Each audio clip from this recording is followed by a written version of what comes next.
తణుకులోని జిల్లా పరిషత్ బాలుర పాఠశాలలో యోగాంధ్ర కార్యక్రమం నిర్వహించారు. ఈ కార్యక్రమంలో ఎమ్మెల్యే అరిమిల్లి రాధాకృష్ణ పాల్గొన్నారు. జీవితంలో యోగా అంతర్భాగం చేసుకోవాలని ఎమ్మెల్యే పిలుపునిచ్చారు. యోగాంధ్ర 2025 ప్రధాన లక్ష్యం ప్రజల్లో యోగాభ్యాసంపై అవగాహన పెంపొందించడమే అన్నారు. ప్రతి ఒక్కరూ ఆరోగ్యవంతమైన జీవితం గడపడంలో భాగస్వాములు కావాలని సూచించారు. ప్రతిరోజు యోగా సాధన చేయడం ద్వారా శరీరానికి ఆరోగ్యంతో పాటు మనస్సుకు ఉల్లాసం కలుగుతుందని ఎమ్మెల్యే స్పష్టం చేశారు.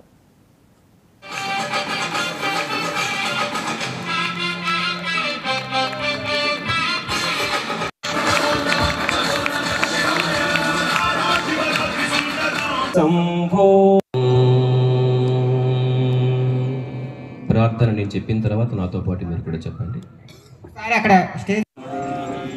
హరి ఓం. శ్వాస వదులుతూ తలని ముందుకు ఉంచుతాం. శ్వాస తీసుకు అలాగ డౌన్ అవ్వండి. కనీసం మీ కాలు వేళ్లు పట్టుకోండి. అంటే ఎడమ వైపుకి శ్వాసను వదులుతూ తిప్పాలి. ఒక రౌండ్ అయిందండి. పాము కలవాలి, అరచేతి కలవాలి. Full stretch. ఆంధ్రప్రదేశ్ రాష్ట్రంలో ఉన్నటువంటి 14,000 గ్రామాల పైగా ఈ యోగాని తీసుకువెళ్ళి రాబోయే అంతర్జాతీయ యోగా దినోత్సవానికి 5 లక్షల మందితో వైజాగ్లో ప్రధానమంత్రి గారు మోడీ గారు పాల్గొనే విధంగా గౌరవ ముఖ్యమంత్రి వారు నారా చంద్రబాబు నాయుడు గారు ఈ కార్యక్రమాన్ని తీసుకోవడం జరిగింది.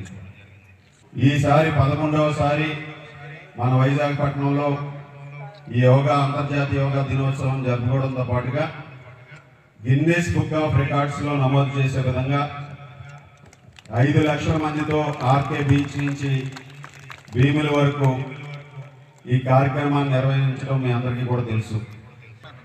5వ తేదీకి 21వ తేదీకి 2 కోట్ల మంది యోగాలో భాగస్వాములయ్యే విధంగా ప్రభుత్వం లక్ష్యంగా పెట్టుకోవడం జరిగింది.